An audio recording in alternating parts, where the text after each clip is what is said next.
વાપી મહાનગરપાલિકામાં 11 ગામના લોકો સાથે ધારાસભ્ય અનંત પટેલ સહિત કોંગ્રેસના કાર્યકર્તાઓ દ્વારા વિરોધ પ્રદર્શન કરાયું। નવી બનેલી વાપી નગરપાલિકાના મહાનગરપાલિકામાં આજુબાજુના 11 ગામનો સમાવેશ કરવામાં આવ્યો છે। જો કે નવા સમાવેશ કરવામાં આવેલા ગામોના કેટલાક લોકો દ્વારા મહાનગરપાલિકામાં સમાવેશનો વિરોધ કરવામાં આવી રહ્યો છે।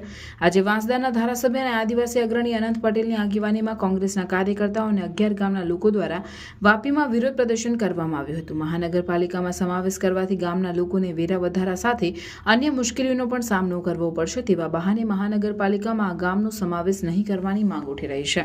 वापी महानगरपालिकाना घेरावनुं आंदोलन करवामां आव्युं हतुं, जे निमित्ते वापीना मध्यमां झंडा चौकमां योजायेली રેલીમાં મોટી સંખ્યામાં લોકો પણ જોડાયા હતા।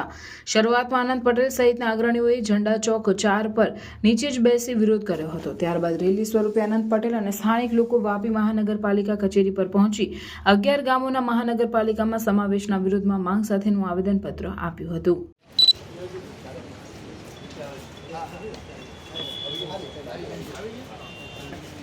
બંધારણ વિરુદ્ધ જે જોડવામાં આવ્યા છે એના વિરોધમાં અમે આવેદનપત્ર આપવાના છે અને આપવો પડશે કે કયા કારણોસર શું પૈસા એક મુજબનું ગ્રામસભાઓ છે કે નથી, ગ્રામસભામાં કેટલા લોકો આવેલા છે એના વિશેની પૂરી માહિતી તમારે અમને આપવી પડશે।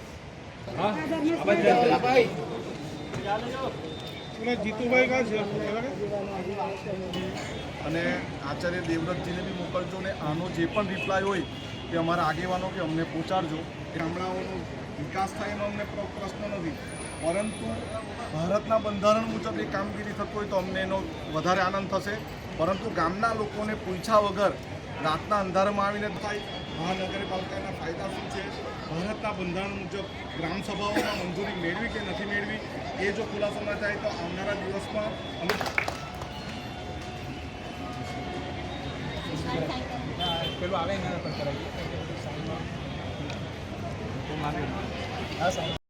અમને સરકાર દ્વારા અમારા આગેવાનોને સાંભળવામાં આવ્યા નથી। અમારી એક જ માંગણી છે, જે સરકારે અમને બંધારણમાં જે હકો આપ્યા છે એ હક મુજબ અમને સાંભળવામાં આવે અને અમને જોડતા પહેલાં અમને પૂછવામાં આવે, એ અમારો મુખ્ય મુદ્દો છે અને આજે પણ અમારો એ જ મુખ્ય મુદ્દો રહેશે। જો અમને હજુ નહીં સાંભળવામાં આવે તો અમે હાઈકોર્ટનો આશરો લઈશું। જો અમને હજુ નહીં સાંભળવામાં આવે તો અમે 3 દિવસના પ્રતિક ધરણા પર પણ બેસીશું। સામે એવો દાવો કરવામાં આવે છે તો ગામ લોકોને જોડશે તેનો વિકાસ થશે, શું મુદ્દાઓ છે, શું વિકાસ થશે કે બીજી કોઈ સમસ્યા? અત્યારે જો જબરજસ્તીથી તમે ગામને લઈ લેવામાં આવતા હોય તો પછી જબરજસ્તીનો વિકાસ કેવો? અમને વિકાસની જરૂર છે, વિનાશની જરૂર નથી। તમારે અમને લેવું હોય, અમારા ગામના લોકોને લેવું હોય તો ગામના લોકોને વિશ્વાસમાં લેવા પડે। હાઈકોર્ટના સમતા જજમેન્ટમાં બી એ જ કીધું છે, ના વિધાનસભા ના લોકસભા સબસે ઊંચી ગ્રામસભા।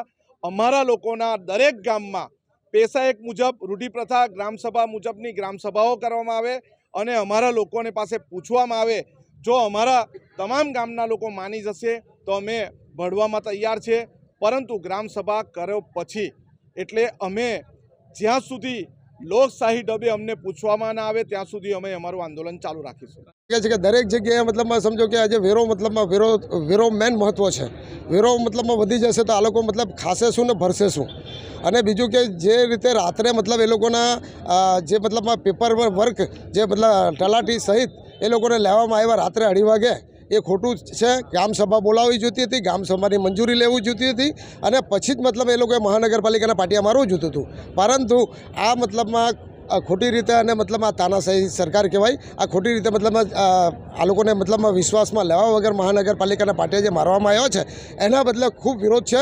અને અહીંથી અગર જો અમે જે આવેદનપત્ર જે અનંતભાઈની આગેવાનીમાં આપી રહ્યા છે, અગર જો મતલબ જરૂર પડે તો અમે હાઈકોર્ટ જશું। મતલબ બધી રીતે એ લોકોનો સપોર્ટમાં છે। 11 ગામમાં મતલબ જ્યારે મતલબ અનંતભાઈ જ્યાં ઉતરશે ત્યાં અમે 11 ગામમાં અમારા કોંગ્રેસની ટીમ ઉતરી જશે।